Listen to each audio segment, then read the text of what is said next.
Assalamualaikum warahmatullahi wabarakatuh. Berjumpa lagi dengan channel YouTube Doni Nurhamsyah. Bagaimana kabarnya sahabat semuanya? Semoga selalu dalam keadaan baik dan selalu dalam lindungan Allah Subhanahu wa Ta'ala. Amin ya Robbal 'Alamin. Pada kesempatan kali ini, insya Allah saya akan membuat tutorial kembali berkaitan dengan statistik, yang mudah-mudahan tutorial-tutorial statistik yang ada di channel YouTube Doni Nurhamsyah ini bisa membantu sahabat sekalian untuk menyelesaikan tugas akhirnya, baik skripsi, tesis, ataupun disertasi. Namun sebelum itu, saya ingin mengucapkan terima kasih kepada sahabat-sahabat yang sekalian yang sudah menonton video-video yang ada pada channel YouTube Doni Nurhamsyah, sudah like video-videonya, komen, dan juga subscribe. Terima kasih sahabat semuanya. Semoga channel ini bisa terus berbagi tips-tips, sharing-sharing terkait dengan tutorial di dunia pendidikan. Dan juga selain itu, saya juga ingin mengajak kepada sahabat sekalian, karena kalau kita lihat saat ini trennya pandemi COVID masih terus meningkat. Oleh karena itu, marilah kita sama-sama berikhtiar mendukung pemerintah untuk menanggulangi pandemi. Tidak usah muluk-muluk, caranya sangat mudah sahabat, dengan minimal kita patuhi protokol pencegahan COVID-19. Minimal 3M kita lakukan, gitu ya. Dengan 3M kita lakukan ini, kita sudah turut serta sebenarnya ikut serta menanggulangi pandemi COVID-19. Dan marilah sama-sama kita berdoa agar pandemi COVID-19 ini segera diangkat oleh Allah Subhanahu wa Ta'ala. Baiklah, saat ini saya akan langsung membuatkan tutorial terkait dengan statistik. Seperti biasa, untuk tutorial statistik saya akan membuatkan skenario-nya dulu agar lebih mudah dipahami oleh kita semuanya. Nah, kalau sahabat lihat gitu ya, sekilas di sini kasusnya sama dengan video saya sebelum ini ya, terkait dengan uji koefisien kontingensi. Namun ternyata ada bedanya, sahabat. Nah, yuk kita bahas sama-sama terkait bedanya. Nah, uji lambda di sini saya punya kasus ya. Kasusnya adalah kita ingin melihat hubungan antara kebiasaan olahraga ya, meliputi rajin dan tidak rajin pada saat pandemi COVID-19 dengan kebugaran tubuh, bugar dan tidak bugar kategorinya, masyarakat di wilayah X. Nah, sekarang menarik di highlight warna kuning ini, lantas apa bedanya dengan uji koefisien kontingensi gitu ya, dan juga lambda ini gitu ya. Apa bedanya gitu ya. Nah, jadi sebenarnya kalau kita lihat gitu ya, dari syaratnya pun sama. Ini maksud saya uji lambda ya sahabat ya. Sebenarnya dari syaratnya sama, yaitu ujinya jenisnya hipotesis korelatif gitu ya. Kemudian skala datanya adalah kategorik, meliputi nominal gitu ya. Sama antara koefisien kontingensi dan juga lambda. Namun di uji lambda ini dia sebenarnya lebih detail sahabat ya. Jadi di uji lambda ini akan melihat terkait dengan simetrik dan asimetrik. Di mana symmetrical ini gitu ya adalah dia tidak memperhatikan variabel independen dan dependennya. Dia diabaikan gitu ya. Nah, sedangkan yang asimetrikal ini dia variabel independen dan dependennya diperhatikan. Nah, bingung ya sahabat ya? Tenang sahabat, nanti akan kita bahas dari output yang muncul pada hasil uji lambda ini ya sahabat ya. Jadi bedanya antara uji koefisien kontingensi dan juga lambda adalah di sini sahabat. Symmetrical dan juga asymmetrical gitu ya. Nah, kemudian untuk interpretasi hasil ini sama, di mana ketika kita menggunakan alfa 5%, ketika nilai sig-nya lebih kecil atau kurang dari 0,05, artinya ada hubungan, dan sebaliknya jika nilai sig-nya lebih dari 0,05, artinya tidak terdapat hubungan. Begitu ya sahabat ya, kita pahami sampai di sini.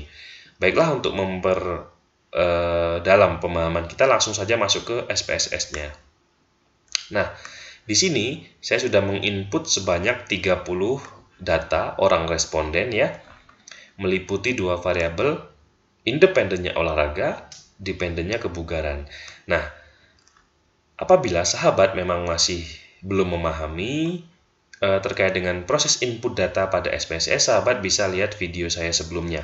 Karena saya sudah mencoba membuatkan beberapa video terkait dengan menginput data. Silakan sahabat masuk ke channel YouTube Doni Nurhamsyah, masuk ke bagian video, kemudian sahabat cari terkait dengan menginput data. Begitu sahabat ya. Nah, langsung saja karena kalau saya tidak akan menjelaskan lagi terkait dengan menginput data, jadi kita saat ini akan fokus terkait dengan uji lambda. Untuk melakukan uji lambda menggunakan SPSS, caranya sangat mudah, sahabat. Silakan dicatat bagi sahabat yang memerlukan. Kita bisa klik Analyze, kemudian kita pilih Descriptive Statistic, kemudian kita pilih Cross Tab. Silakan dicatat bagi sahabat yang memerlukan, ya. Analyze, Descriptive Statistic, kemudian Cross Tab. Olahraga, kita masukkan ke row, kebugaran kita masukkan di kolom. Kemudian, yang perlu kita lakukan perubahan adalah di bagian statistiknya.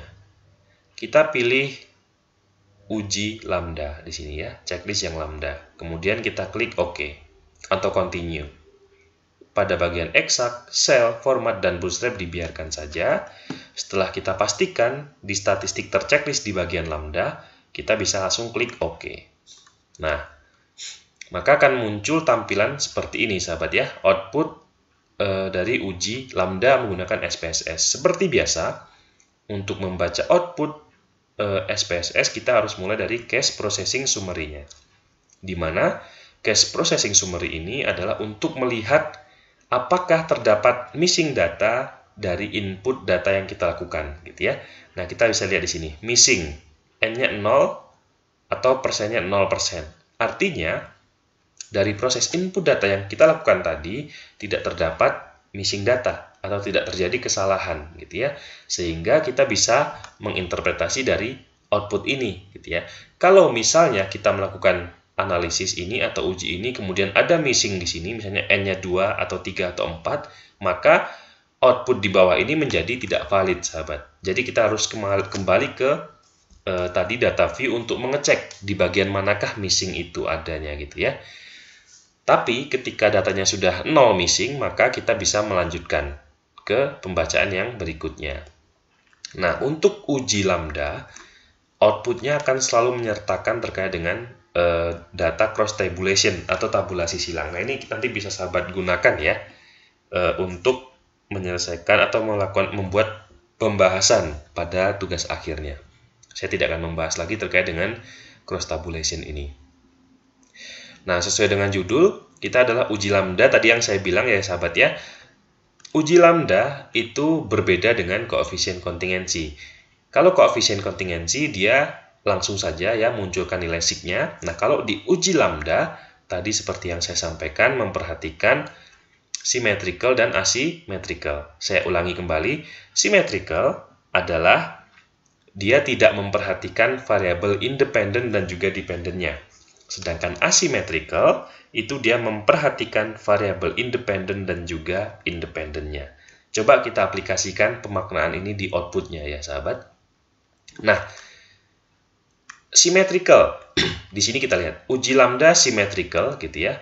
Kita bisa lihat di sig-nya. Nah, kalau sahabat ingin menggunakan symmetrical atau dengan kata lain tidak memperhatikan variabel independen dan dependennya, maka nilai sig yang sahabat gunakan adalah yang ini, 0,014. Nah, 0,014 ini ternyata dia masih lebih kecil daripada 0,05. Artinya, terdapat hubungan antara kebiasaan olahraga dan kebugaran itu ya selama masa pandemi COVID-19 ini gitu ya. Nah, sedangkan yang kedua, kalau sahabat ingin secara spesifik memperhatikan variabel independen dan dependennya, atau kalau tadi secara pemaknaan sini adalah yang asymmetrical, ya, maka kita bisa gunakan. Tinggal sahabat pilih, sahabat ingin melihat pada variabel independennya yang kebiasaan olahraga atau pada variabel kebugaran tubuh, ya, atau variabel dependennya, gitu ya. Nah, kita lihat di SPSS-nya.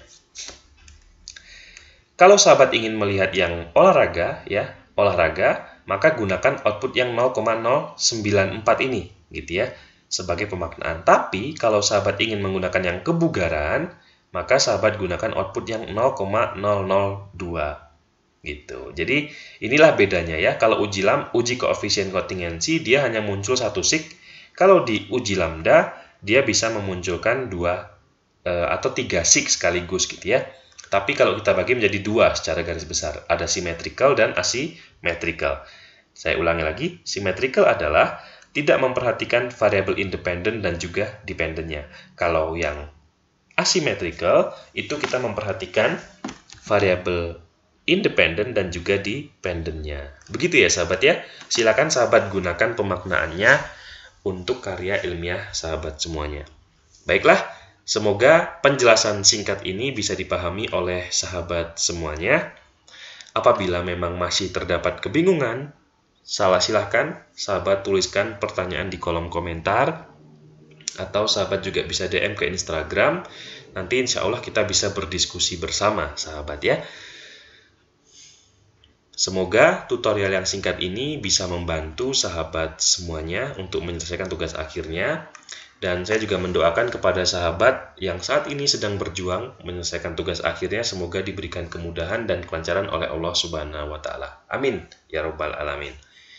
Sekian video tutorial tentang uji lambda menggunakan SPSS kali ini.